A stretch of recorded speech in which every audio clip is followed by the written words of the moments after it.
मेरे बच्चों, आज हम करेंगे हमारे पास कोड 2032 आपका 11th क्लास का पंजाबी का पेपर। ठीक है, जो मार्च 2020 के अंदर आपके 22 के अंदर पेपर हुए हैं उनके बारे में हम बात करेंगे आंसर की के अंदर। और सबसे पहले अगर आपने अभी तक मेरा यूट्यूब चैनल विजय जाखड़ बंसल मैथ को नहीं सब्सक्राइब किया है तो प्लीज़ उसे सब्सक्राइब करें। और इसमें देखेंगे हमारे पास सबसे पहले हमारा क्वेश्चन, ठीक है, आपको हेठ लिखे काव्य टोटे की प्रसंग से व्याख्या करनी है। ठीक है, ये किसका लिखा हुआ है? गुरु अमरदास जी का। ठीक है, इसकी आपने व्याख्या कर देनी है। उसके बाद आपके पास इसी के अंदर जो दूसरा दिया गया आपके पास, रांझा आखदा ख्याल ना पवे पवो मेरे। ठीक है, ये कौन सी कविता से है? रांझा आखदा और दरवेश देहा। ठीक है, ये इन्होंने इसके बारे में लिखा हुआ है। उसके बाद आपको 2 नंबर का एक क्वेश्चन है, सिंह हार दे जदों कर वापस आए तो लोगों का के प्रीतम करम सी। ठीक है, इस बारे लिखना है सोने। उस तो बाद 5 क्वेश्चन ਤੁਹਾਡੇ ਲਵੇ ਆਪਾਂ ਨੂੰ ਦਿੱਤੇ ਹਨ ਬਹੁविकल्पी प्रश्न। तू दरिया दाना वीना कविता के कवि कौन सन? गुरु नानक देव जी। सुखमनी के 52 अखरी किस दियां रचनावां हन? गुरु अर्जन देव। ठीक है, बुल्ले शाह दी मुरशद दा की नां सी? अनायत शाह कादरी। एंड जफरनामा किस दी रचना है? गुरु गोबिंद सिंह दी। उस तो बाद किस्सा शशि पुन्नो के रचयिता कौन हन? कादर यार। ठीक है, उस तो बाद बारू के घर की हालत किहो जी सी? खराब। ठीक है, कहानी बागां दा राखा आधार ते उत्तर दिओ। ठीक है, मतलब इस आधार ते उसदी घर की हालत बड़ी खराब सी, वो 17 रुपये महीने ते काम करदा सी। ठीक है ना, क्योंकि 2 नंबर का ही क्वेश्चन है, उस हिसाब नाल तुसीं 2 लाइनां उत्तर दे देनियां ने। हेठ लिखे बहुविकल्पी प्रश्न उत्तर देने। मंगो कहानी किस कहानीकार की रचना है? संतोख सिंह धीर दी। दीपा किस कहानी का पात्र है? अन्नी माँ का पुत्त। इंदर किस कहानी का पात्र है? इत पर सावें। जगदीश कौशल का जन्म कदों ते कित्थे होया? 1939 ई फरीदकोट विच। ठीक है, और अगला क्वेश्चन अपना, दशोदा किस कहानी का पात्र है? खंभ। ठीक है, किस्सा की हुंदा है? कहानी ਜਾਂ वार्ता ਨੂੰ किस्सा आखदे ਹਨ? किस कहानी ਜਾਂ वार्ता ਨੂੰ। और ਇਹਦੇ ਬਾਰੇ ਤੁਹਾਨੂੰ ਦੱਸਣਾ ਹੈ। ਇਹਦੇ ਵਿੱਚ ਇਹਦੀ ਪਰਿਭਾਸ਼ਾ ਵਿੱਚ ਲਿਖ ਬੰਦਾ ਹੈ ਕਿ ਇਹ ਦੋ ਪ੍ਰੇਮਿਕਾ ਪ੍ਰੇਮਿਕਾ ਦੇ ਉਹਨਾਂ ਦੀ ਵਰਣਨ ਉੱਤੇ ਕਹਾਣੀ ਕੀਤੀ ਜਾਂਦੀ ਹੈ, ਉਸ ਨੂੰ ਅਸੀਂ ਕਿੱਸਾ ਕਹਿੰਦੇ ਹਾਂ। प्रेमी प्रेमिका का वर्णन करन दे इस हेठ लिखे वो विकल्पी प्रश्नों का उत्तर चुनो। भाषा कविता लिए किस तरह का मसाला है? कच्चा मसाला। ठीक है, निबंध नूं किन्नियां मुख्य श्रेणियां विच वंडिया गया है? 2 मुख्य श्रेणियां विच वंडिया गया है। किस्से दे मुੱਢ विच की चीज़ रखी जाती है? मंगलाचारण। 12 किन्ने प्रकार दियां हुंदियां हन? 2 तरह दियां। ठीक है, देसी साल के 12 महीनों ते रची गई कविता नूं की आखदे हन? 12वां। ठीक है, उपमा अलंकार की परिभाषा दसनी अपने। उपमा अलंकार के की है? उपमे की उपमान के नाल, ठीक है, सांझे गुण दे जो होंगे वो सांझे गुण की समानता की तुलना की जाती है, समानता बारे दसिया जाता है, उसमें असीं उपमा अलंकार आखते हाँ। ठीक है, ये थोड़ा 2 नंबर का क्वेश्चन से। उस तो बाद 5 क्वेश्चन अगे फिर 1 नंबर के हेठ लिखे वो विकल्पी प्रश्न उत्तर दिओ।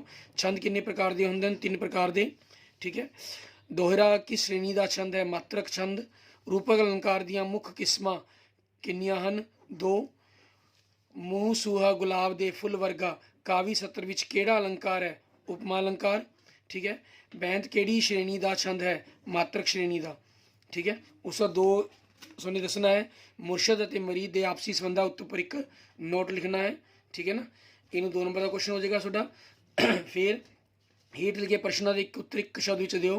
मान मोह विच केड़ा अलंकार है? अनुप्रास अलंकार। कागा करंग डडोलिया कविता किस कवि की रचना है? शेख फरीदी। गुरु गोबिंद सिंह जी का जन्म कदों ते कित्थे होया? 1666 विच पटना साहब विखे। किस्सा जंगलनामा किस कवि की रचना है? शाह मुहम्मद दी। ठीक है, रानी इचरा दे ने राजे सलवान नूं की मत दिती? पुत्र नूं मारना ते अते मतरेई दी पालना ठीक नहीं है। ठीक है, ये उन्हें मत दी उसनूं।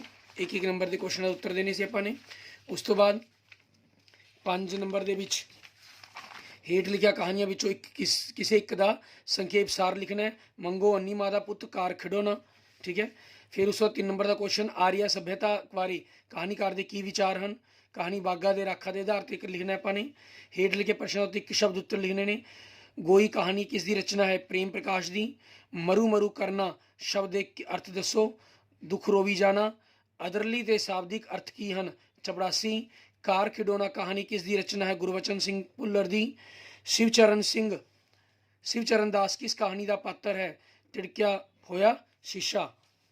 उस तो बाद 5 नंबर कविता की परिभाषा ते तत्वां बारे जानकारी देनी है। बार की है, इसकी परिभाषा ते तत्वां बारे जानकारी दो।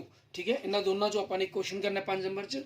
और 3 नंबर के आपानू क्वेश्चन आया है काफ़ी की है, इसकी परिभाषा दसनी है। उस तो बाद एक एक नंबर में हेठ लिखे प्रश्न उत्तर एक शब्दां च लिखो। किसी के शाब्दिक अर्थ की हन? कहानी जा वार्ता। छंद बद्ध रचना नूं की आखिया जाता है? कविता। देसी साल के 12 महीनों से रची गई रचना नूं की कहा जाता है? 12 माह। ठीक है। नावल शब्द की उत्पत्ति किस शब्द तो हुई है? नावल एक अंग्रेजी शब्द है। ठीक है। हफ्ते के 7 दिनों से रची गई रचना नूं की कहा जाता है? सतवारा। उस तो बाद 5 नंबर क्वेश्चन अपने लिखना है सोरता छंड की है, इसकी परिभाषा उदाहरण की व्याख्या रूप अलंकार के बारे दसना है अपने किन्ने प्रकार के होंगे हैं। और 3 नंबर के वैध छंद की है, इसकी परिभाषा दसनी। ठीक है, बड़ा ही ईजी पेपर थोड़ा पंजाबी का अपना आया हुआ है। हेठ लिखे प्रश्न का उत्तर एक शब्द बाहर लिखो। मैं पंजाबी बारे घट नॉलेज है, फिर भी जो किसी क्वेश्चन के उत्तर कोई गलती हो तो मैं दस देना, कमेंट कर देना, तो मैं फिर वो बारे जानकारी डिस्क्रिप्शन दे देवांगा। छंद किन्ने प्रकार के होंगे हैं? 3 प्रकार के। अलंकार का शाब्दिक अर्थ की है? गहने। मात्रा किसनों कहा जाता है? अखर के उच्चारण में लगन वाला समा। अनुप्रास अलंकार किन्ने प्रकार के होंगे हैं? 5 प्रकार के। दोहरे छंद दी किन्नी मात्रावां होंदियां हैं? ठीक है, 13 + 11 24 मात्रावां होंदियां हैं। पहली लाइन 13 फिर अगे 11। ठीक है, इस प्रकार 24 मात्रावां बनदियां हैं। Okay, thank you friends, thank you student. इस तरह साने पंजाबी के जो पेपर है उन्होंने करके देख लेना है, तो थोड़े किन्ने नंबर बनते हैं ये वो बारे जरूर जानकारी देनी है कि 80 नंबर थोड़े किन्ने नंबर बनते हैं। Okay, thank you friends, thank you students. अगर आपने अभी तक मेरा यूट्यूब चैनल विजय जाखल बंसल मैथ को नहीं सब्सक्राइब किया तो उसे जरूर सब्सक्राइब करें। Okay, thank you friends, thank you students.